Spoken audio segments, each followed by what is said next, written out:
Hi guys! Welcome back to my channel. So, today is Thursday and pang-apat na araw na din nila alaga sa Korea. So, hindi ko nga pala nasabi sa inyo na nagbakasyon sila. Hindi pala bakasyon. School trip siya ng 1 week sa Korea. And then, kahapon ng umaga, sumunod si among lalaki. Kaya kami lang ni among babae yung naiwan dito sa bahay. And, nilulubos-lubos ko na ang pahinga guys. Kasi next week, balik nila. And, may pasok na siya sa kanyang assignment class.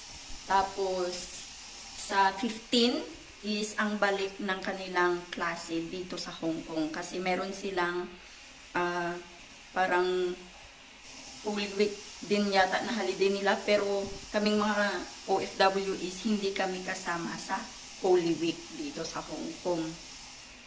Kaya kami ay merong trabaho.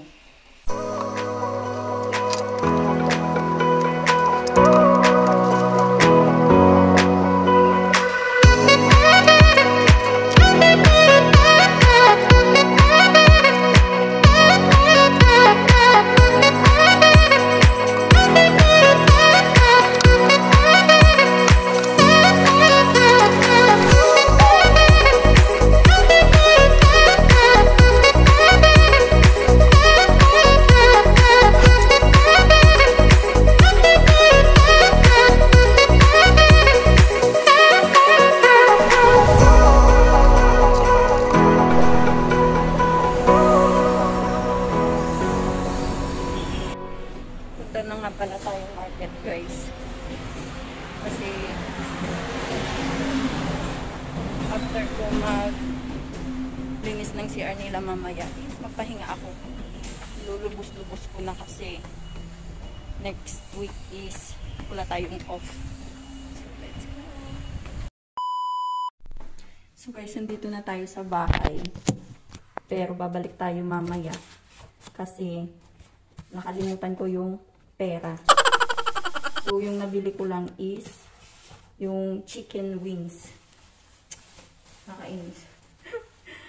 Pagod na ang ate nyo, guys. So, kakain na lang muna ako kasi nagugutom na ako and ang dilim na ng video. Ayan. Babalik naman tayo mamaya. So, yung nabili ko is para to bukas. Ayan. Ganta lang guys. So, kain muna tayo. Para pabalik natin mamaya. Is sa hapon na lang siguro. Kasi maglilinis na lang muna ako ng CR ni ma'am. So guys, kumakain na nga pala ako. Nakalimutan ko kayo. So ito yung ulam ko. Munggo with kalabasa. So, lunch muna ako guys. So guys, nandito na nga pala ako sa bahay. And nanggaling na ako sa palengke. Hindi pa nga pala ako nakapagligo guys. Kasi humiga ako sa kwarto. Kasi akala ko makakatulog ako. Hindi din naman pala. So tignan nyo yung mukha ko guys. Pumayat talaga ako. Nung dumating ako dito. Siguro sa pagod. Kaya nabawasan talaga yung timbang ko.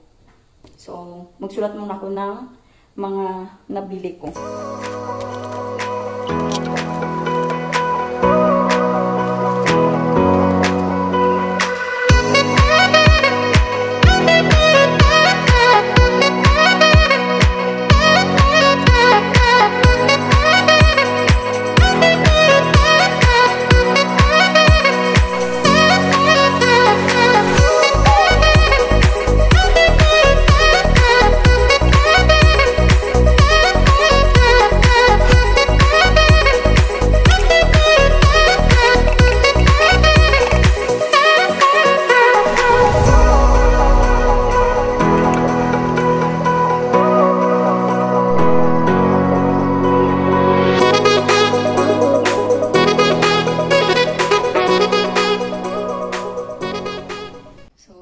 Alas 8 na ng gabi and late uuwi si amo.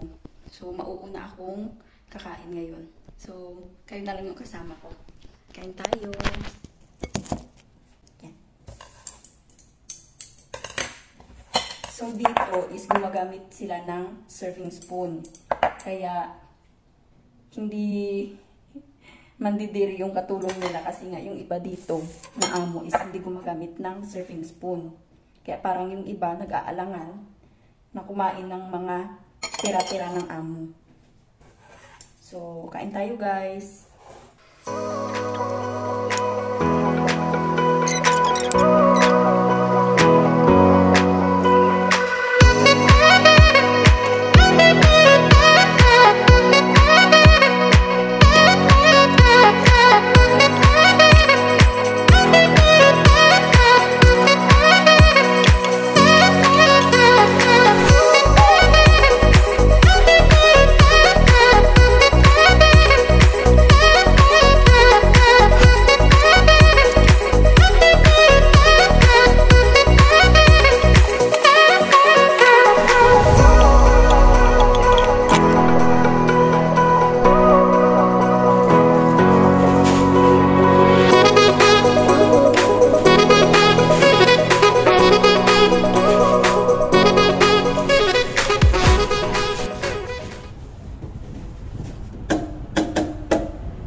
So, ganito yung itsura ng food waste nila dito.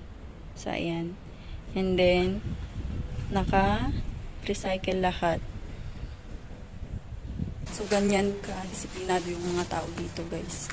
And, hindi sila pwedeng hindi sumunod sa utos dito kapag about sa mga basura kasi merong penalty. So, good job sa government ng Hong Kong. Sana sa Pilipinas, ganun din. So, akit na tayo ulit para makapasok na tayo sa kwarto. So, guys, nandito na tayo sa room ko. And nasa labas si among babae. Kaya, bumubulong na lang ako. Kasi, narinig niya sa labas. And, 10 na pala ng gabi, guys. Naghilamos lang ako and nag-toothbrush. Kasi kanina, is naligo na ako ng 4:30 yata. Naligo ako. Hindi na ako naligo kasi naligo na ako kaninang hapon. Kaya diretso na tayo pahinga. Alam nyo kasi pag gabi ako naliligo, basa pa yung buhok ko. Nakakatulog na ako guys. And parang pagkagising ko sa umaga, parang binugbog yung katawan ko. Kaya, as much as possible, sa hapon ako naliligo ngayon. So, yun. Magpapahinga na ako guys. Kasi bukas maaga pa si amo. And Friday na ulit bukas.